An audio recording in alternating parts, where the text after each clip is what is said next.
بسم اللہ الرحمن الرحیم۔ قرآن پاک رب العالمین کا کلام ہے۔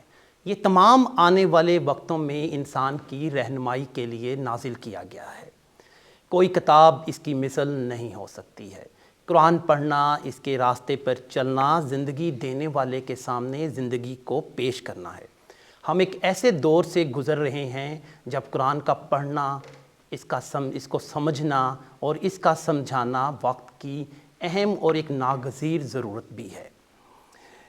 اس کے بغیر ہم مسلمان نہ اپنے آپ کو دریافت کر سکتے ہیں اور نہ ہی اپنی زندگی کو بامعنی بنا سکتے ہیں۔ مشق قرآن سیریز ڈاکٹر نشابہ حسن مراد صاحبہ کا ایک احسن اقدام ہے، جس میں ہم قرآن پاک کے 30 پارے یعنی کہ مکمل قرآن مجید میں سے 300 سوالات جو ہیں قرآن سے اخذ کیے ہیں اور ان کے جوابات کو آسان اور فہم قرآن و سنت کی روشنی میں ہی بیان کیا جاتا ہے۔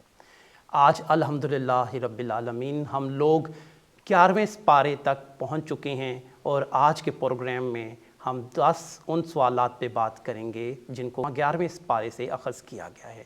خوش آمدید ڈاکٹر نشابہ حسن مراد صاحبہ۔ جزاکم اللہ خیر۔ السلام علیکم ورحمۃ اللہ وبرکاتہ۔ ڈاکٹر نشابہ حسن مراد صاحبہ، آج ہم 11ویں پارے کی طرف بڑھ چکے ہیں، تو ہم نے چند سوالات اخذ کیے ہیں ان میں سے، اور سب سے پہلا کویسچن جس کا آج کے دور کے اندر سب سے زیادہ ریلیونس بھی بنتی ہے کہ منافقین کے رویوں کے متعلق کون سے احکامات سورہ توبہ میں بیان کیے گئے ہیں؟ اس سیریز کا طریقہ یہ رہا ہے کہ ہم سوال کا جواب ڈائریکٹ ریفرنس آیتوں کے ذریعے سے دیتے ہیں اور پھر اس کا ترجمہ پڑھ کر اس کی تفسیر بیان کرتے ہیں۔ تو آپ کے سوال کے جواب کی روشنی میں سورہ توبہ کی میں نے 3 آیتیں سلیکٹ کی ہیں، 94، 95 اور 96۔ بسم اللہ الرحمن الرحیم۔ يعتذرون إليكم إذا رجعتم إليهم قل لا تعتذروا لن نؤمن لكم قد نبأنا الله من أخباركم وسيرى الله عملكم ورسوله ثم تردون إلى عالم الغيب والشهادة فينبئكم بما كنتم تعملون سيحلفون بالله لكم إذا انقلبتم إليهم لتعرضوا عنهم فأعرضوا عنهم إنهم رجس ومأواهم جهنم جزاء بما كانوا يكسبون يحلفون لكم لترضوا عنهم فإن ترضوا عنهم فإن الله لا يرضى عن القوم الفاسقين۔ اس کا ترجمہ میں آپ کے سامنے رکھتی ہوں۔ تم جب پلٹ کر ان کے پاس پہنچو گے تو یہ طرح طرح کے عذرات پیش کریں گے، مگر تم صاف کہہ دینا کہ بہانے نہ کرو، ہم تمہاری کسی بات کا اعتبار نہ کریں گے۔ اللہ نے ہم کو تمہارے حالات بتا دیے ہیں، اب اللہ اور اس کا رسول تمہارے طرز عمل کو دیکھے گا، پھر تم اس کی طرف پلٹائے جاؤ گے جو کھلے اور چھپے سب کا جاننے والا ہے، اور وہ تمہیں بتا دے گا کہ تم کیا کچھ کرتے رہے ہو۔ تمہاری واپسی پر یہ تمہارے سامنے قسمیں کھائیں گے تاکہ تم ان سے صرف نظر کر لو۔ بے شک تم ان سے صرف نظر ہی کر لو، کیونکہ یہ گندگی ہے اور ان کا اصلی مقام جہنم ہے، جو ان کی کمائی کے بدلے میں انہیں نصیب ہوگی۔ یہ تمہارے سامنے قسمیں کھائیں گے تاکہ تم ان سے راضی ہو جاؤ، حالانکہ اگر تم ان سے راضی ہو بھی گئے تو اللہ ہرگز ایسے فاسق لوگوں سے راضی نہ ہوگا۔ اب مختصراً تفسیر دیکھ لیتے ہیں کہ اللہ تعالیٰ اس میں کیا بیان فرما رہے ہیں۔ اور آپ یہ دیکھیے کہ یہاں پر ایک میں نے ابھی یہ محسوس کیا کہ ایک مکالمہ جو ہے وہ نظر آ رہا ہے، اگر غیر محسوس طریقے سے ہم دیکھیں کہ منافق اپنا ڈائلاگ بولتے ہیں اور اللہ تعالیٰ اس کا جواب دے رہے ہیں، اور بڑا کھل کے بے باکی سے جواب دیا جا رہا ہے۔ اور ظاہر ہے ہم نے آیات میں دیکھا کہ رسول اکرم صلی اللہ علیہ وآلہ وسلم کو اللہ تعالیٰ ساری خبریں وحی کے ذریعے سے دے رہے تھے، تو ان کو معلوم تھا کہ حقیقت کیا ہے۔ پہلے فقرے میں صرف نظر سے مراد درگزر ہے، اگنور کرنا، اور دوبارہ جب آیا ہے صرف نظر کے لیے جو لفظ آیا ہے اس سے مراد یہ ہے کہ قطع تعلق، پہلے تو کہا اگنور کر لو اور پھر کہا قطع تعلق کر لو۔ وہ تو یہ چاہتے ہیں کہ تم ان سے تعرض نہ کرو، یعنی تم ان کو اگنور نہ کرو، مگر بہتر یہی ہے کہ تم ان سے کوئی واسطہ نہ رکھ لو اور سمجھ جاؤ کہ تم ان سے کٹ گئے اور وہ تم سے کٹ گئے۔ کھلا اللہ تعالیٰ نے نا ایک سمجھے ایک حکم صادر کر دیا۔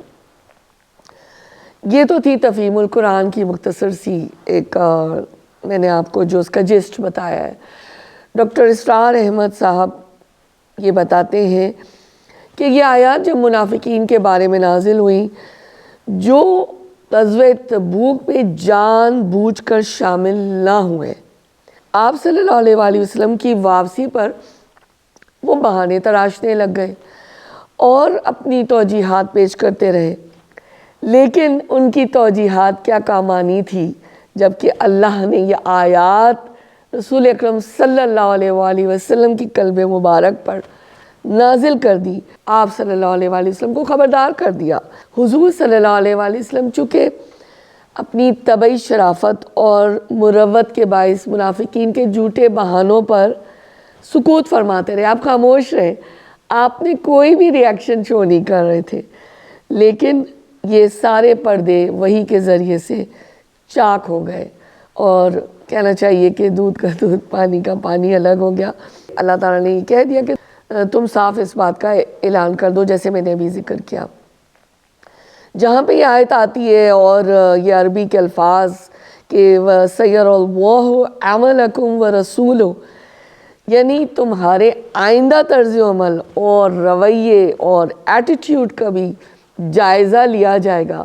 ایک تو دیکھیں اللہ تعالیٰ نے ماضی کا بتا دیا، پاسٹ کا، اور اللہ تعالیٰ نے مجھے لگ رہا ہے ایک بالکل صاف واضح کہ وارن بھی کر دیا نا، ایک وارننگ بھی دے شرط لگا دی، بتا دیا کہ اب فیوچر میں جو تمہارا ہوگا ہم نے تو کھول دیا نا، حقیقت اللہ نے تو بتا دی، تو اللہ تعالیٰ نے یہ بھی کہہ دیا کہ فیوچر میں نا اب تمہاری اسیسمنٹ ہوگی، یعنی ایک سارٹ آف الارمز کھڑے ہو گئے، ریڈارز آن ہو گئے کہ دیکھو اللہ کی قدرت کے آگے تو کچھ بھی نہیں۔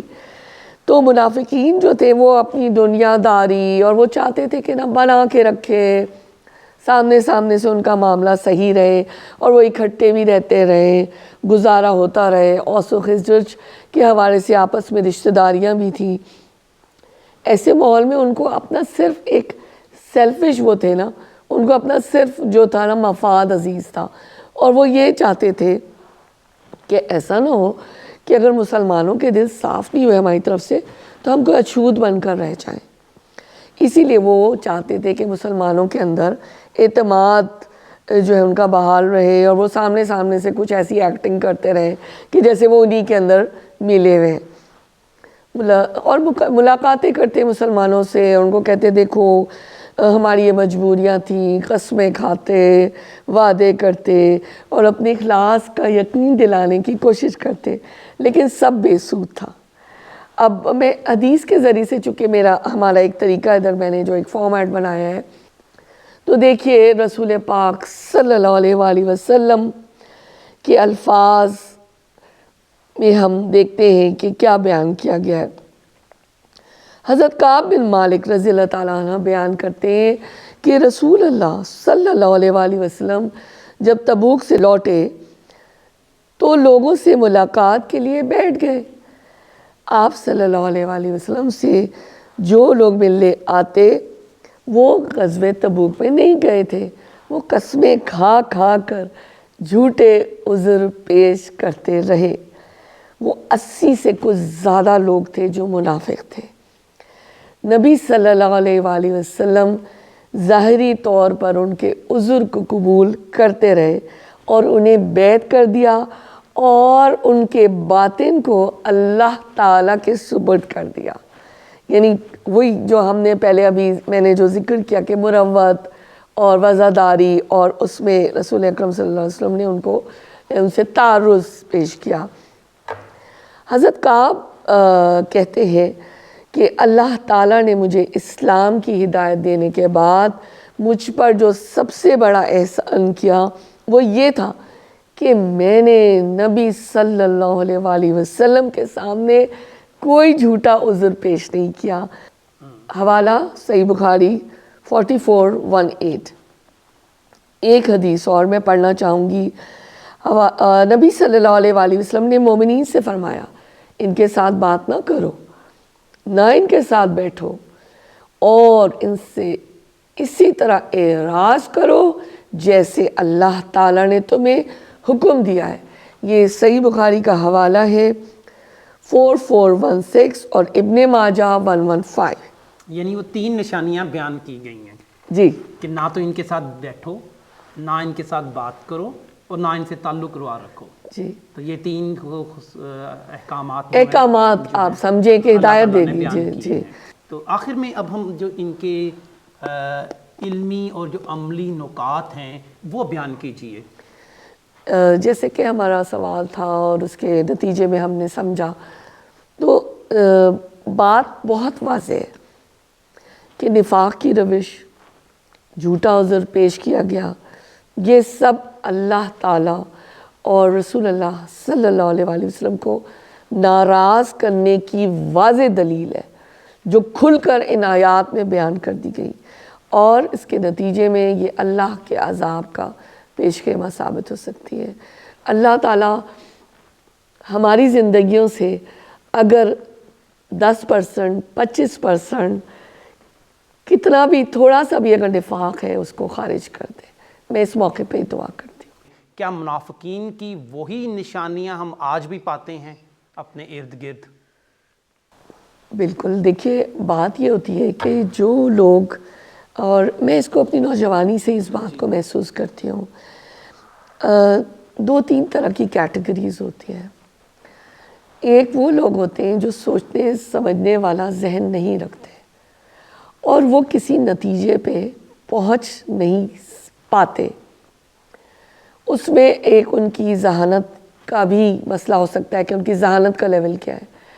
دوسرا ان کی ایک ایمانی کمزوری ہوتی ہے، اور تساہل اور سستی۔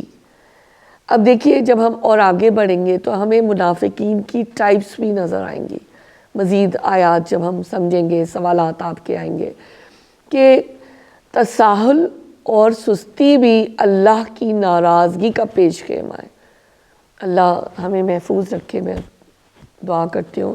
اب جب میں مثال کے طور پہ اگر ہم اسٹوڈنٹس کو دیکھ لیں یا ہر جینڈر، ہر عمر کے لوگوں کو دیکھ لیں، ٹھیک ہے، مرد و خواتین، کچھ لوگ کوئی رائے نہیں رکھتے۔ مجھے ترس آتا ہے، یا تو اللہ کی طرف سے ان کے اندر اتنا سوچنے سمجھنے کی صلاحیت نہیں ہے، اور اگر وہ کسی گروپ کا بھی ساتھ نہیں دے پاتے اور وہ یہی سوچتے ہیں کہ بھئی اگر جو ہمیں بہت کامیاب دنیاوی طور پہ نظر آ رہا ہے ہم اس کے ساتھ ہیں۔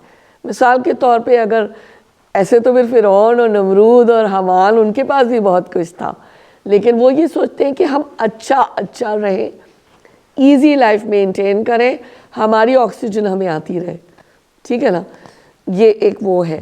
اور دوسرا میں نے آپ کو بتا دیا، ویسے تو مزید اس کی کیٹیگریز ہوتی ہیں کہ لیزینس اور تساہل، اگر وہ ایمان کے معاملے میں آ گیا ہے اور ظاہر وہ پھر عمل میں بھی جھلکے گا، تو یہ بڑا ایک خطرناک، آئی تھنک یہ سارے بڑے خطرناک وارننگ سائنز ہیں، اور we should be aware of it, be aware of it.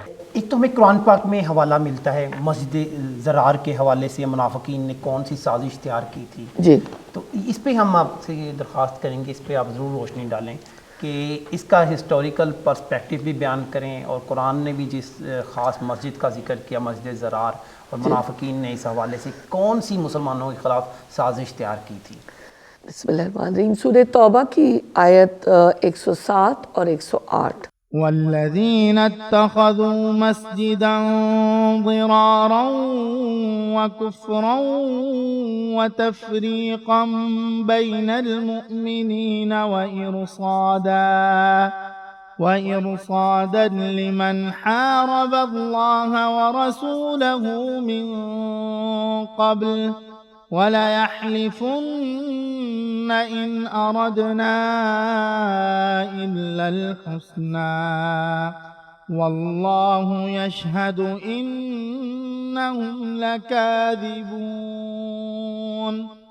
لا تقم فيه أبدا لمسجد أسس على التقوى من أول يوم أحق أن تقوم فيه رجال يحبون أن يتطهروا والله يحب المطهرين۔ اس کا ترجمہ میں آپ کے سامنے رکھتی ہوں، اور پھر ہم دیکھتے ہیں کہ اس میں اصل میں یہ کیا واقعہ تھا اور یہ کیا کیا گیا تھا۔ کچھ اور لوگ ہیں جنہوں نے ایک مسجد بنائی اس غرض کے لیے کہ دعوت حق کو نقصان پہنچائے۔ نمبر 1، خدا کی بندگی کرنے کے بجائے کفر کرے۔ نمبر 2، اور تھرڈ پوائنٹ کیا ہے کہ اہل ایمان میں پھوٹ ڈالے، اس بظاہر عبادت گاہ کو اس شخص کے لیے کمین گاہ بنائے۔ یہ چوتھا پوائنٹ ہے، جو اس سے پہلے خدا اور رسول صلی اللہ علیہ وآلہ وسلم کے خلاف برسر پیکار ہو چکا ہے۔ وہ ضرور قسمیں کھا کھا کر کہیں گے کہ ہمارا ارادہ بھلائی کے سوا کسی دوسری چیز کا نہ تھا، مگر اللہ گواہ ہے کہ وہ قطعی جھوٹے ہیں۔ آپ وضاحت دیکھیے، اللہ کے کلام کے الفاظ میں ایسا لگتا ہے ہر چیز جا کرنا ٹھک سے لگتی ہے اور دو چار جیسے نظر آتا ہے۔ مزید اللہ فرماتے ہیں تم ہرگز اس عمارت میں کھڑے نہ ہونا جو مسجد اول روز سے تقوی پر قائم کی گئی تھی، وہی اس کے لیے زیادہ موزوں ہے، یعنی مسجد نبوی، کہ تم اس میں عبادت کے لیے کھڑے ہو۔ اس میں ایسے لوگ ہیں جو پاک رہنا پسند کرتے ہیں اور اللہ کو پاکیزگی اختیار کرنے والے ہی پسند ہیں۔ یہ مسجد نبوی کے بارے میں بات ہو رہی ہے جی، کمپیریزن آ گیا نا۔ اب جیسے پچھلا سوال آپ نے کیا تھا، وہاں پہ آخری آیت میں ایک لفظ آیا تھا یہ لوگ گندگی ہے۔ یہاں پہ آپ نوٹ کیجئے کہ یہاں آ رہا ہے اللہ پاکیزگی اختیار کرنے والے کو پسند کرتا ہے۔ دیکھیے، دو طرح کی ناپاکیاں ہوتی ہیں اور پاکی ہوتی ہے، ایک ظاہری اور ایک باطنی۔ ظاہری تو ہمیں پتہ ہے نا، پاک صاف رہے، غسل، پاکیزگی، وضو، ہے نا۔ اور باطنی پاکیزگی جو ہوتی ہے وہ شرک اور کفر ہوتی ہے۔ آپ دیکھیں اللہ تعالیٰ اتنے صاف طریقے سے بتا رہے ہیں کہ گندگی کیا ہے اور پاکیزگی کیا ہے، تو ہم کو شرک، کفر، نفاق، جس کو اللہ نے گندگی کہا ہے، پچھلی آیت میں جو سوال تھا ہم نے دیکھا، اور یہاں پہ پاکیزگی کا، تو the choice is ours کہ ہم کو کیا سلیکٹ کرنا ہے۔ اب جناب ہم اس کو ایک واقعے کے حوالے سے، جس کو میں مختصراً اپنے الفاظ میں بتاتی ہوں کہ ہوا کیا تھا کہ ابو عامر ایک مدینے کا رہنے والا شخص تھا، اور نبی محترم صلی اللہ علیہ وآلہ وسلم کی مدینے تشریف آوری سے قبل اس کی مدینے میں بڑی عزت تھی، اور وہ جو تھا اس نے آپ صلی اللہ علیہ وآلہ وسلم کے مدینے میں آنے سے پہلے عیسائیت قبول کی تھی۔ وہ لوگوں میں راہب کے نام سے بھی پہچانا جاتا تھا، سارٹ آف پریسٹ۔ تو اس نے یہ کیا کہ یہ بھی ایک منافق تھا، اسے منافقت کا لبادہ اڑا اور آئے روز یہ نئی سازشیں کرتا رہتا تھا۔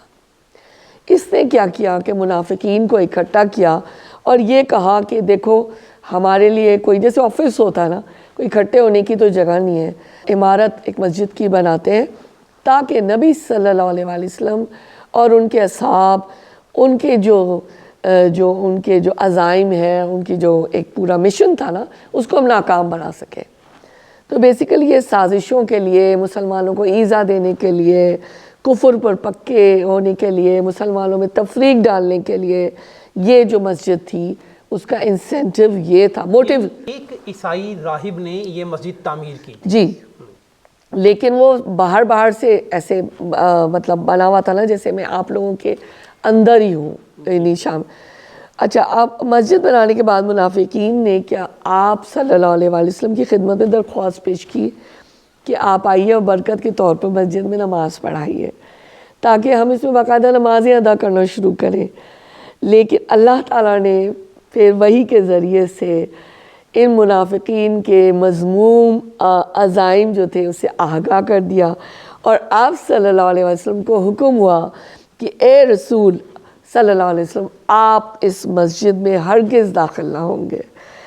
آپ جب تبوک سے واپس آئے، آپ کو جب اللہ نے آگاہ کر دیا تو آپ نے بالکل مطلب انکار کر دیا کہ اس میں میں قدم نہیں رکھوں گا، کیونکہ اس کے عزائم جیسے میں نے ابھی ذکر کیا اس کو ریپیٹ کرنے کی ضرورت نہیں ہے کہ کفر پہ پکا رہنا اور تفریق مسلمانوں میں ڈالنا، سازشیں یہ ساری تھی۔ اچھا، جب یہ حکم نازل ہو گیا وحی کے ذریعے تو رسول اکرم صلی اللہ علیہ وآلہ وسلم نے یہ اعلان کروایا کہ اس مسجد کو مسمار کروا دیا جائے، اس کو ڈسٹروائے کر دیا جائے، اور پھر وہی ہوا کہ منافق آئے قسمیں کھا رہے ہیں اور کہ نہیں یہ تو دیکھیے مسجد قباء تھی تو یہ تو ہمارے گھر سے دور ہے اور گرمی سردی ہوتی ہے، بارشیں ہوتی ہیں، ہم عبادت کے لیے نہیں جا پاتے، ضعیف لوگ ہیں وہ نہیں جا پاتے، ہم نے تو اس لیے بنائی تھی۔ فالس، جس کو کہتے ہیں نا، اگر کوئی ایگزامنر یا ٹیچر کے آگے جو لیم ایکسکیوز اسٹوڈنٹس کر رہے ہوتے ہیں نا، بخار ہو گیا تھا، اسائنمنٹ نہیں جمع ہوئی، ٹانگ ٹوٹ گئی، بارش ہو رہی تھی، گاڑی خراب ہو گئی، سوری، لیکن یہ کہ یہ تو ایمان اور کفر کا معاملہ تھا نا، اور یہ ہوا کہ پھر اس کو مسمار کر دیا گیا اور ساری حقیقت اللہ تعالیٰ نے کھول کر رکھ دی۔ ڈاکٹر صاحبہ، اگلا ایک سوال پیدا ہوتا ہے کہ جن لوگوں نے مسجد ضرار کو بنایا تھا یا اس عمارت کو بنایا تھا ان کے بارے میں کیا حکم جو ہے وہ اللہ کی طرف سے نازل ہوا؟ ان کے بارے میں تو بہت واضح وعید مطلب ہو گئی نا، کہ ان کے لیے تو آپ سمجھیں کہ بالکل وضاحت سے آ گیا نا کہ یہ ایمان پہ ہے ہی نہیں نا، وہ تو کفر کے لیے، کفر پہ پکے تھے۔ پھر وہ تفرقہ بازی جیسے میں نے کہا، وہ سب سازشیں اسلام اور ایمان اور مسلمانوں کے خلاف کر رہے تھے نا، تو وہ تو بالکل خارج، یعنی سمجھے اعلان کر دیا گیا، اگر ڈھکے چھپے بھی تھے دائرہ اسلام سے خارج ہی تھے نا۔ تو یہ ان کی، مجھے یہ سوچ رہی تھی کہ جو مسلمانوں کی بڑھتی ہوئی ایک اجتماعی زندگی، ایک وحدت، تالیف، یہ سارا جو ایک شکل آ رہی تھی معاشرے کے اندر، تو یہ ایک اسٹریٹجک پلاننگ تھی منافقین کی کہ پہلے اس طرح سے کریں، مسلمانوں کو اپنی طرف لے کر آؤ، ان کو اپنے سے مائل کرو، پھر ان میں وسوسہ اندازیاں کرو اور پھر ان کو ملت سے کاٹ دو۔ فائنل ان کا موٹیو یہ تھا، لیکن اللہ تعالیٰ نے اس کو ناکام کر دیا گیا۔ اب رسول پاک صلی اللہ علیہ وآلہ وسلم کے جو الفاظ ہیں، حدیث ہم دیکھ لیتے ہیں کہ اس میں کیا کہا گیا۔ سیدنا ابو سعید خدری کہتے ہیں کہ دو آدمیوں نے جھگڑا کیا کہ وہ کون سی مسجد ہے جس کی پہلے دن سے تقویٰ پر بنیاد رکھی گئی تھی۔ ایک نے کہا وہ مسجد قباء ہے، دوسرے نے کہا کہ وہ رسول اللہ صلی اللہ علیہ وآلہ وسلم کی مسجد ہے، یعنی مسجد نبوی۔ تب آپ نے فرمایا کہ وہ یہی میری مسجد ہے۔ ترمذی ابواب التفسیر کی ہے۔ اب دیکھیے، ظاہر ہے کہ یہ ہم کو پتہ ہے کہ قرآن ایک زندہ کتاب ہے اور یہ ہر دور کے لیے تھی، اور اس دور کے لیے بھی اور آگے کے دور کے لیے بھی ہے۔ یہ ہمارا ایمان مسمم ہے نا۔ تو اب ہم یہ دیکھ لیتے ہیں کہ بھئی مسجد ضرار کی ہم نے بات کی کہ جتنے سارے انبیاء کے ادوار میں بھی واقعات آتے ہیں، مختلف قصے، کہانیاں صورتوں میں بکھرے پڑے، وہ صرف ایک تفریح تباہ کا تو سامان نہیں ہوتے، اس سے اللہ تعالیٰ ہمیں کچھ سکھانا چاہتے ہیں۔ تو جناب جہاں پر یہ مسجد زرار بنی اس کو توڑنے کی بات کی گئی، عمارت کو ڈھانے کی بات کی، اسی لیے کہ اگر آج کے دور میں بھی ہم یہ دیکھ سکتے ہیں کہ جہاں پر ایسے کچھ لوگ اکٹھے کھڑے ہوں، چاہے وہ مسجد ہو، چاہے وہ کوئی عمارت ہو، چاہے وہ دنیا کا کوئی بھی کونا یا چپا چپا کریا کریا پوچھا کوئی بھی جگہ ہو، چھوٹی یا بڑی، کفر و شرک، تفرقہ بازی کا ماحول ہو، ان علاقوں سے، ان جگہوں سے، ان لوگوں سے ہمیں دور رہنا ہے، اجتناب کرنا ہے، ریفرین فرام دوز پیپل۔ تو یہ ایک ہمیں پتہ چل رہا ہے صاف صاف، اور اس میں کوئی دو رائے نہیں ہے، اس میں ذرا سی بھی کوئی کمی اس لیے نہیں ہو سکتی کیونکہ ابھی ہم تھوڑی دیر پہلے بار بار وضاحت کر چکے ہیں کہ یہ چیزیں ساری گندگی ہیں، کفر، تفرقہ بازی، شرک، اور پاکیزگی کیا ہے؟ ایمان، اسلام، مسلمان، اخلاص دل۔ میں اسی حوالے سے میں جب یہ پڑھ رہی تھی تو مجھے یہ خیال آیا کہ تفرقہ بازی کی بات تو سورہ آل عمران میں بھی مشہور آیات ہیں، آپ لوگ سب جانتے ہیں کہ تفرقہ سے کیسے دور رہنا ہے۔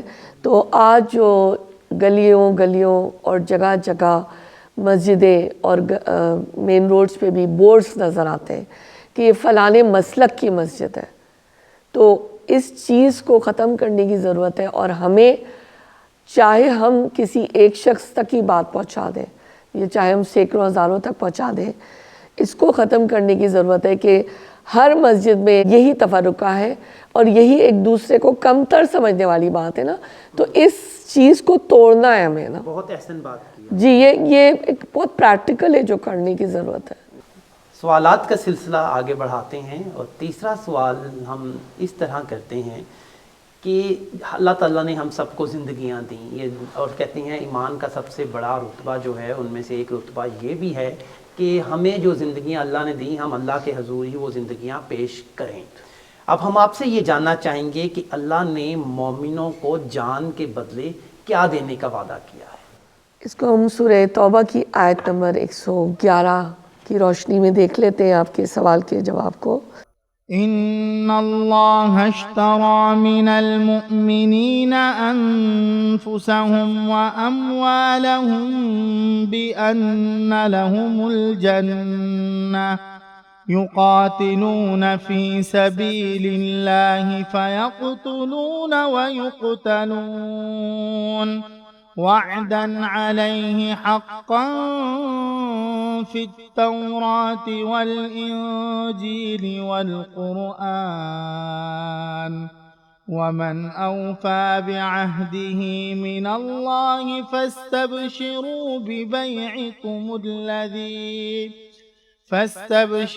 ببيعكم الذي بايعتم به وذلك هو الفوز العظیم۔ کہ در حقیقت اللہ تعالیٰ نے مومنوں سے ان کے نفس اور ان کے مال جنت کے بدلے خرید لیے ہیں۔ وہ اللہ کی راہ میں لڑتے اور مرتے اور مارتے ہیں، ان سے جنت کا وعدہ اللہ کے ذمے ایک پختہ وعدہ ہے، تورات اور انجیل اور قرآن میں۔ اور کون ہے جو اللہ سے بڑھ کر اپنے عہد کا پورا کرنے والا ہو؟ پس خوشیاں مناؤ اپنے اس سودے پر جو تم نے خدا سے چکا لیا ہے، یہی سب سے بڑی کامیابی ہے۔ سبحان اللہ۔ آپ دیکھیں کہ کتنی وضاحت کے ساتھ اللہ تعالیٰ نے ہمیں جواب دیا ہے کہ ایک تجارت، ایک سودا، اور یہاں پہ بے کا لفظ آیا ہے، اس سے یہی مراد ہے جو کہ اللہ تعالیٰ اور اس کے بندے کے درمیان ہے۔ بے سے یہ مطلب ہے کہ ایمان محض کوئی ایک مابعد الطبیعاتی عقیدہ نہیں ہے، بلکہ فی الواقع وہ ایک معاہدہ ہے، ایک کانٹریکٹ ہے، ایک ڈیل ہے جو بندہ اپنا نفس، اپنا مال اللہ کے ہاتھ فروخت کر دیتا ہے، بیچ دیتا ہے، اور اس کے بدلے میں وہ اللہ تعالیٰ سے کیا طلب کرتا ہے؟ اس کے معاوضے میں اللہ کی طرف سے وہ وعدہ اس کو ملتا ہے، جس کو وہ قبول کرتا ہے کہ مرنے کے بعد دوسری زندگی میں اللہ اس کو جنت عطا کریں گے۔ آپ دیکھیں کہ ہم نے پہلے منافقین کی بھی بات کی، یہاں منافق اور مسلمان کے کردار کا بھی موازنہ ہم کر سکتے ہیں۔ منافق کیا کرتا ہے؟ وہ ہر طرف اچھا نظر آنا چاہتا ہے، وہ ہر ایک کو خوش کرنا چاہتا ہے، میں ہر ایک کی گڈ بکس میں رہوں، ہے نا، اور سب لوگ میں بڑا اچھا نظر آؤں۔ یہاں وہ کیا کرتا ہے کہ وہ دنیا کے لیے اپنا ایمان اور غیرت داؤ پر لگا دیتا ہے، جیسے میر جعفر اور یہ سب ہم نے ہسٹری میں دیکھا۔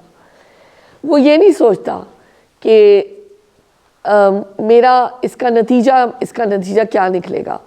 مومن اس کے برعکس اپنے خالق، اپنے مالک کی رضا کی خاطر اپنی جان، اپنی مال، اپنا نفس، عزت، اپنا اقبال، اپنا اقتدار، اختیار، عہدہ، اپنا پرسونا، اپنی شخصیت، ہر چیز جو ہے نا وہ تج دیتا ہے، اپنی جان کو قربان کر دیتا ہے۔ ایسی شان کے مومن ہوتے ہیں جو کہ اللہ تعالیٰ ان کو پھر اس سودے، اس تجارت، اس بزنس ڈیل کے نتیجے میں اللہ جنت عطا کریں گے۔ بہت بڑی خوشخبری ہے ہمارے لیے۔ اور میں یہ سوچ رہی تھی کہ ہم کہتے ہیں نا، کبھی ہم بات کر رہے ہوتے ہیں let's start a business, start up, let's do some thing, right? کوئی ڈیل کرتے ہیں، اب تمہاری میری ڈیل ہو گئی، پروفیٹیبل ڈیل کرتے ہیں، لیٹس ڈو سم تھنگ، ابھی بس وہ ہو نہیں رہا، پورا نہیں پڑ رہا، یا واٹ ایور۔ یہ دو طرفہ سودا جو رب اور بندے کے درمیان تھا، جہاں پہ اس نے اپنی جان اور مال کو بیچا اور جنت کو اس مال کے بدلے میں خرید لیا۔ جیسے جنگ بدر میں مسلمانوں نے 70 کافروں کو جہنم رسید کیا، اور میدان احد میں 70 اہل ایمان شہید ہوئے۔ یہ تو ایک چلے ہسٹری کے لحاظ سے مثال ہوئی، لیکن بات یہ ہے کہ یہاں پہ فیصلہ پھر ہمارا ہوگا۔ حدیث کے ذریعے سے دیکھ لیتے ہیں۔ حضرت ابو ہریرہ رضی اللہ تعالیٰ عنہ بیان کرتے ہیں کہ رسول اللہ صلی اللہ علیہ وسلم نے فرمایا، جو شخص اللہ کی راہ میں جہاد کرتا ہے، اس کو اپنے گھر سے نکالنے کا محرک صرف اس کی راہ میں جہاد کرنے کا جذبہ ہوتا ہے، اور اس کلام کی تصدیق کرتا ہے کہ اللہ اس شخص کی بات کا ضامن ہو گیا کہ اس کو جنت میں داخل کر دے گا۔ صحیح البخاری کی یہ رقم الحدیث ہے 7463، جو ابھی میں نے آپ کے سامنے پڑھی، اور صحیح مسلم رقم الحدیث 1876۔ لہٰذا ٹیک ہوم پوائنٹ، اب ہم کو کرنا کیا ہے؟ بزنس ڈیل کرنی ہے رب کے ساتھ۔ کس کیٹیگری میں کھڑا ہونا ہے؟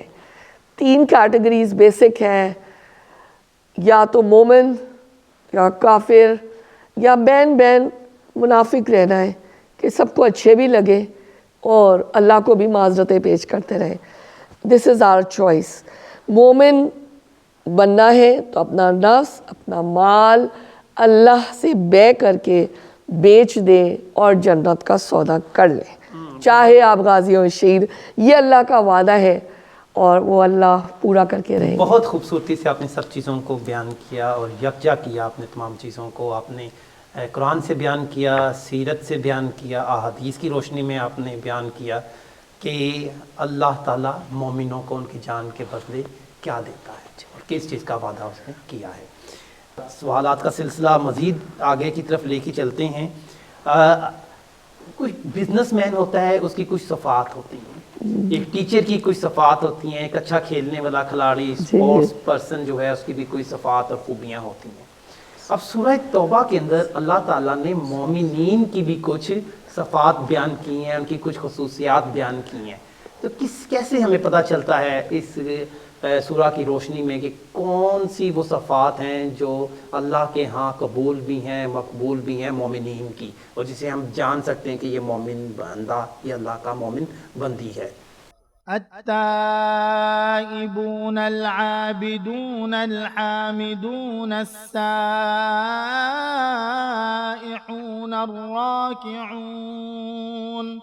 الراكعون الساجدون الآمرون بالمعروف والناهون عن المنكر والحافظون لحدود الله وبشر المؤمنین۔ بسم اللہ الرحمن الرحیم۔ آپ نے ابھی قرأت سنی سورہ توبہ کی آیت نمبر 112، اور اس کا ترجمہ میں آپ کے سامنے رکھتی ہوں کہ کس شان کے ہوتے مومن آئے گا۔ ایک پوری لسٹ ہے اللہ تعالیٰ نے یہاں جو بیان کی ہے۔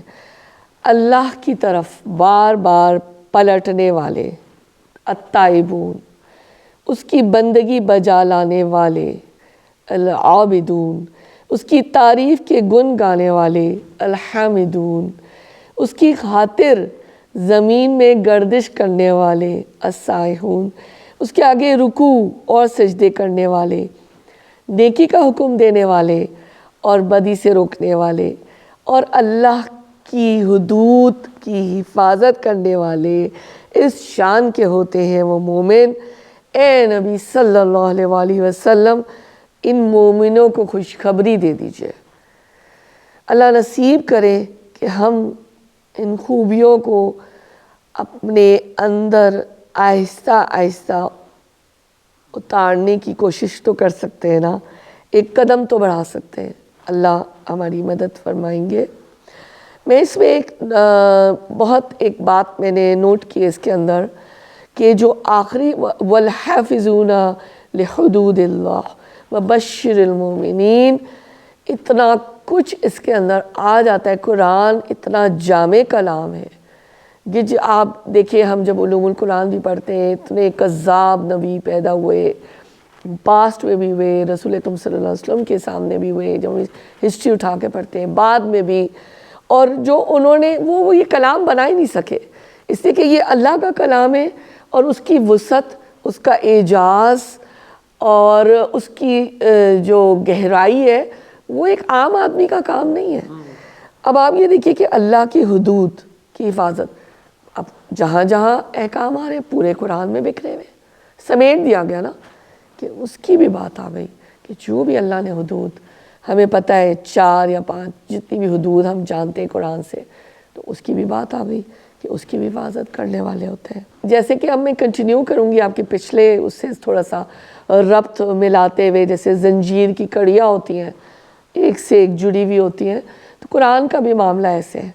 قرآن میں بلکہ میں آپ کو ہم اکثر ہمارے لوگ جانتے ہی ہیں کہ سورتوں کی جو ترتیب ہے قرآن میں، اس کا بھی پورا ایک سلسلہ ہے رب تعالیٰ کی طرف سے، کہ جہاں ایک سورت ختم ہوتی ہے اور دوسری شروع ہوتی ہے، اس کا بھی آپس میں لنک ہوتا ہے اور وہ اس کو سمجھاتی ہے۔ اب اس وقت میرے پاس تفصیل نہیں ہے، ٹائم نہیں ہے بتانے کے لیے کوئی مثال، لیکن یہ بڑی ایک خوبصورت بات ہے قرآن کی ترتیب جو صورتوں کی گئی ہے، ظاہر اللہ کی مشیت سے ہوئی ہے۔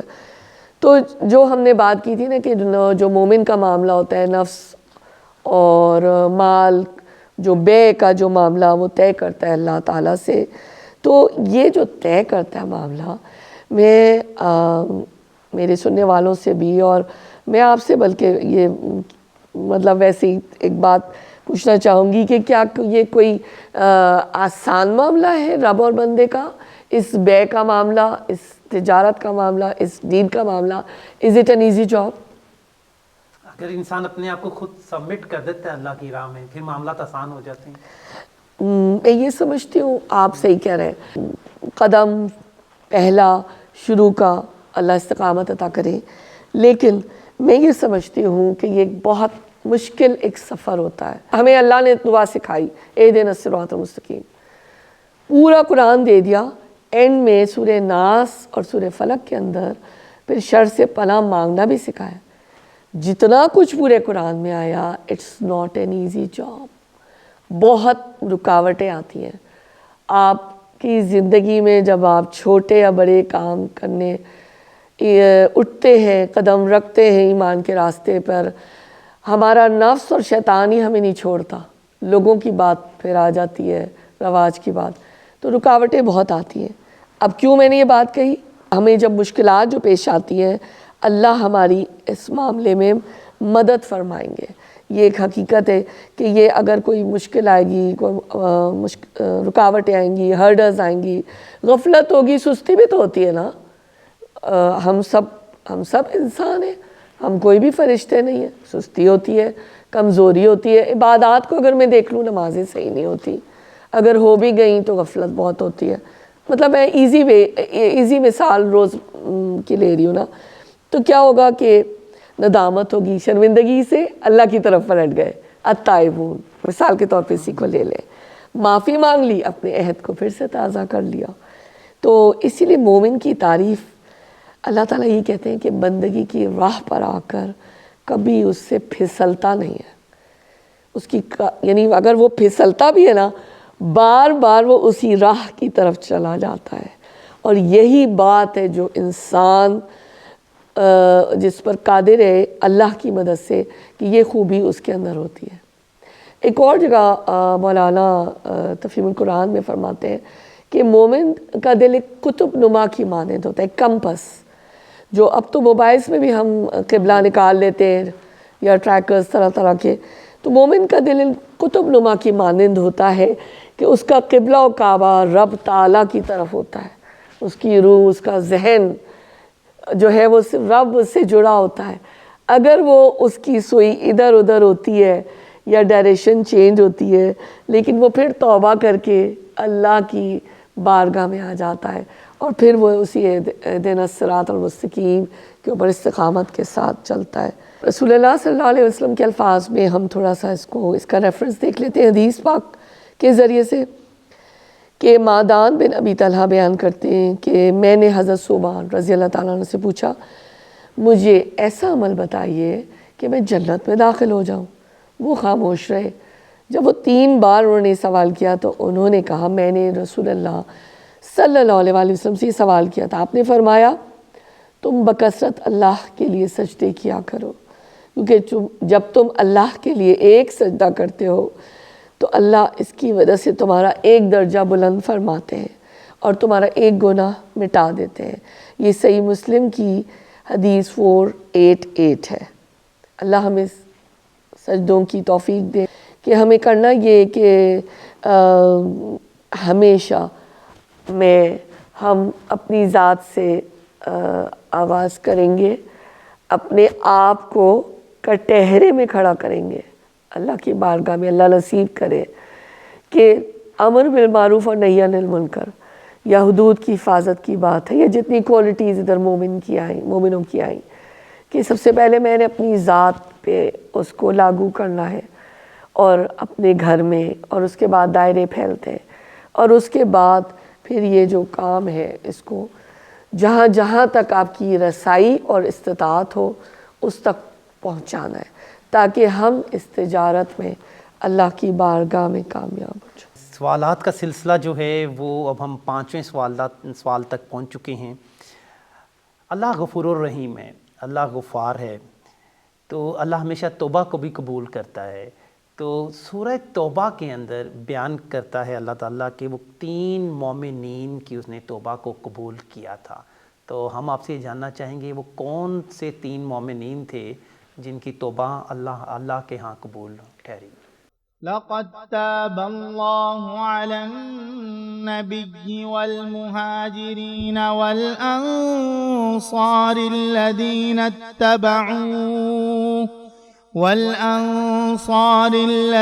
اتبعوه في ساعة العسرة من بعد ما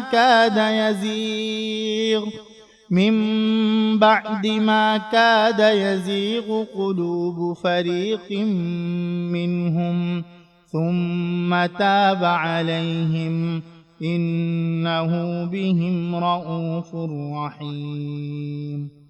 بسم اللہ الرحمن الرحیم۔ آیت 117 سورہ توبہ کی آپ نے بھی قرأت ملاحظہ فرمائی، میں اس کے ترجمے سے آغاز کرتی ہوں اور پھر ہم دیکھ لیتے ہیں کہ اس کی تفسیر میں کیا بات کی گئی ہے اور کون سے مومنین ہیں وہ۔ اللہ تعالیٰ نے معاف کر دیا نبی صلی اللہ علیہ وآلہ وسلم کو اور ان مہاجرین اور انصار کو جنہوں نے بڑی تنگی کے وقت نبی کا ساتھ دیا تھا، اگرچہ ان میں سے کچھ لوگوں کے دل کجی کی طرف مائل ہو چکے تھے، مگر جب انہوں نے اس کجی کا یا ٹیڑھ کا اتباع نہ کیا، فالو نہ کیا، بلکہ نبی کا ہی ساتھ دیا، تو اللہ تعالیٰ نے انہیں معاف فرما دیا۔ بے شک اس کا معاملہ ان لوگوں کے ساتھ شفقت اور مہربانی کا ہے۔ وعلى الثلاثة الذين خلفوا حتى إذا ضاقت عليهم الأرض بما رحبت وضاقت عليهم أنفسهم وظنوا أن لا ملجأ من الله إلا إليه ثم تاب عليهم ليتوبوا إن الله هو التواب الرحيم۔ آیت 118 میں اللہ کہتے ہیں اور ان تینوں کو بھی اس نے معاف کر دیا جن کے معاملے کو ملتوی کر دیا گیا تھا جب زمین اپنی ساری وسعت کے باوجود ان پر تنگ ہو گئی اور ان کی اپنی جانیں بھی ان پر بار ہونے لگیں۔ انہوں نے جان لیا کہ اللہ سے بچنے کے لیے کوئی جائے پناہ نہیں ہے، خود اللہ ہی کے دامن رحمت کے سوا نہیں ہے، تو اللہ اپنی مہربانی سے ان کی طرف پلٹا اور تاکہ وہ بھی اللہ کی طرف پلٹ آئیں، اور یقیناً اللہ تعالیٰ بہت بڑا معاف کرنے والا اور رحیم ہے۔ آپ دیکھیں جب غزوہ تبوک سے آئے نبی صلی اللہ علیہ وسلم، اور جیسے ہم نے پچھلے بھی اپنی آیات میں دیکھا تو لوگ آنے لگے گروپس میں، نبی صلی اللہ علیہ وسلم کے پاس آتے، معذرتیں پیش کرتے، ان میں سے 80 سے زیادہ منافق تھے، اور ان میں 3 سچے مومن تھے، اور وہ مومن جن کے لیے ہم نے آیات ابھی پڑھی یہ حضرت کعب بن مالک تھے، مرارہ بن ربیع تھے، ہلال بن امیہ تھے، بہت جلیل القدر صحابی بھی تھے۔ اور بس وہی کہ میں ریپیٹ نہیں کروں گی، لیکن ہم نے یہ بات کی تھی کہ منافقین آئے، اپنے عذرات پیش کرتے رہے، آپ چپ رہے، آپ نے صرف نظر کیا۔ نبی صلی اللہ علیہ وآلہ وسلم نے ان 3 اصحاب کا معاملہ جو تھا نا وہ اللہ کی ہدایت اور وحی کے نتیجے میں ملتوی کر دیا، اور عام مسلمانوں کو حکم دے دیا کہ جب تک اللہ تعالیٰ کا حکم نہ آئے ان سے کوئی معاشرتی تعلق نہیں رکھے۔ اچھا یہ آ گیا، اور اس معاملے کا فیصلہ جو اس کا جو ایک ڈراپ سین تھا وہ جب یہ آیت نازل ہوئی، اور جو میں نے بھی آپ کے سامنے ترجمہ پڑھا کہ اللہ نے پھر ان کو ان اللہ هو التواب الرحیم، بے شک اللہ تعالیٰ بہت زیادہ معاف کرنے والے ہیں اور رحیم ہے، تو اللہ نے ان کو معاف کر دیا۔ بہت مختصراً میں اس قصے کو ذرا سمیٹوں گی۔ یہ حضرت کعب بن مالک نے کہا کہ انہوں نے صاف رسول اکرم صلی اللہ علیہ وسلم کو کہا کہ یا رسول اللہ صلی اللہ علیہ وسلم، میرے پاس کوئی عذر نہیں ہے جس سے میں پیش کر سکوں، میں پوری طرح جانے پر قادر تھا۔ اس پر حضور صلی اللہ علیہ وسلم نے فرمایا یہ شخص ہے جس سے سچی بات کہی، اچھا اٹھ جاؤ اور انتظار کرو یہاں تک کہ اللہ تمہارے معاملے میں کوئی فیصلہ کر دے۔ 40 دن اسی حالت میں گزر گئے۔ نبی صلی اللہ علیہ وآلہ وسلم کا آدمی حکم لے کر آیا کہ اپنی بیوی سے بھی علیحدہ ہو جاؤ۔ حضرت کعب نے پوچھا کیا طلاق دے دوں؟ جواب ملا نہیں، بس الگ رہو۔ چنانچہ کعب نے اپنی بیوی کو کہا جاؤ تم اپنی ماں کے پاس میکے چلے جاؤ اور انتظار کرو یہاں تک کہ اللہ اپنے معاملے کا فیصلہ کر دے۔ جو ایک ہوتا ہے نا، ہم تو معذرتیں اپنی زندگیوں میں اتنی پیش کرتے ہیں نا، چوں چرا یہ وہ، مطلب انہوں نے تو حضرت کعب نے تو یہ پوچھا الگ ہونے کی جب بات ہوئی بیوی سے کہ بیوی کو الگ، کیا میں طلاق دے دوں؟ آپ دیکھیں کہ ہاؤ مینی سٹیپس اہیڈ وہ لوگ تھے صحابہ، ان کا ایمان کتنا زیادہ یعنی آگے تھا، اور ہم اپنے آپ کو دیکھ سکتے ہیں۔ 50ویں دن اللہ تعالیٰ کی جب آیات اتری، مدینے میں خوشی کی لہر دوڑ گئی اور ان کی معافی کا اعلان کیا گیا، جب تو یہ قصہ اپنے اندر بہت بڑا سبق رکھتا ہے کہ ہم جو مومنین، ہر مومن جو ہے نا اس کے ایک تو دل نشین ہو جاتا ہے اور حافظے میں بھی محفوظ ہو جاتا ہے کہ ہم اس سے کتنا کچھ سیکھ سکتے ہیں نا۔ پہلی بات تو یہ کہ کفر اور اسلام کا معاملہ تھا، کشمکش تھی، بہت نازک معاملہ تھا کہ اب کون اسلام کا ساتھ دے رہا ہے، کون کفر کا ساتھ دے رہا ہے، کون درمیان میں ہے، کون کوتاہیاں برت رہا ہے، کون بہانے کر رہا ہے، کون جھوٹے عذر پیش کر رہا ہے۔ دوسری بات یہ تھی کہ اس میں ادائے ایک فرض تھا نا، غزوہ تبوک میں جانا، تو اس کے اندر اگر ڈیلیبریٹ ایک شعوری فیصلہ تھا، تساہل کا، شعوری، مطلب انہوں نے کوئی یہ مانا کہ ہم شعوری، ہمیں کوئی مسئلہ نہیں تھا، ہم نہیں گئے نا، ہم نے سستی کی، تو یہ بات بھی پھر سامنے آ گئی کہ کیسے گروپس الگ ہو گئے اور سامنے یعنی ایک حقیقت پتہ چل گئی۔ حدیث پاک کی روشنی میں اب ہم اس واقعے کو دیکھ لیتے ہیں۔ حضرت کعب نے کہا کہ جب سے اللہ تعالیٰ نے مجھے ہدایت اسلام کی نعمت دی، اس وقت سے لے کر آج تک اللہ نے میرے نزدیک مجھے اس سے بڑی کوئی نعمت نہیں دی کہ میں نے رسول اللہ صلی اللہ علیہ وآلہ وسلم سے سچ بولا، کیونکہ میں نے آپ سے جھوٹ بولا ہوتا تو میں بھی اسی طرح ہلاک ہو جاتا جس طرح وہ لوگ ہلاک ہو گئے جنہوں نے جھوٹ بولا تھا۔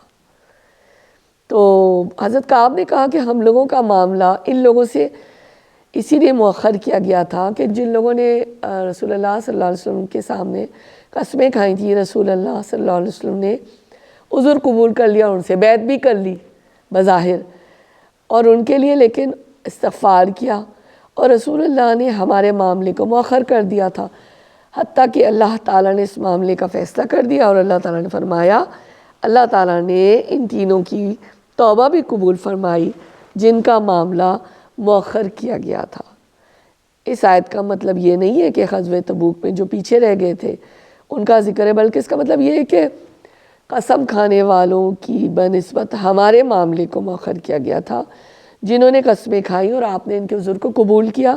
صحیح مسلم کی یہ صحیح مسلم التوبہ 53 اور 2769 حدیث ہے، صحیح بخاری کی رقم الحدیث 2757 حدیث ہے۔ اب ہم اس کے عملی اور علمی نقطہ کی طرف بڑھتے ہیں آگے، تاکہ کچھ نتیجہ بھی جو ہے ہمارے لوگ جو ہیں اخذ کریں اس میں سے۔ ہم نے جہاں پہ ایمان اور کفر کا معاملہ ہے یا کہیں نفاق کی بھی کوئی کیفیت ہے تو ہم نے صرف سچ کا دامن پکڑنا ہے، سچ کو تھامنا ہے۔ اگر کوئی گناہ ہو بھی جاتا ہے اور ہو جاتا ہے تو بھی جھوٹ کا سہارا نہیں لینا، کیونکہ سچ نجات دیتا ہے اور جھوٹ ہلاک کر دیتا ہے۔ یہ میں اپنے بچوں کو بھی کہوں گی، اپنے اسٹوڈنٹس کو بھی کہوں گی، سب لوگوں کو، اور ہمیشہ سے یہی ہم نے اپنے بچوں کو بھی تربیت دی، اپنی نسلوں کو، کہ سچ کا دامن پکڑے رہو، اسی میں نجات ہے، اس میں آپ کو اللہ کی بھی حفاظت ملتی ہے، آپ کے بڑوں کی بھی حفاظت ملے گی۔ کوئی غلطی ہو گئی تو صاف بتا دو نا۔ تو اب آپ دیکھیے نا، تب بڑا یہ جلیل القدر صحابی تھے، اللہ نے ان تینوں کو معاف کر دیا، سچ کے نتیجے میں انہوں نے معاف کر دیا۔ توبہ کا در ہمیشہ کھلا ہے، اور ہر ایک کے لیے کھلا ہے۔ جی۔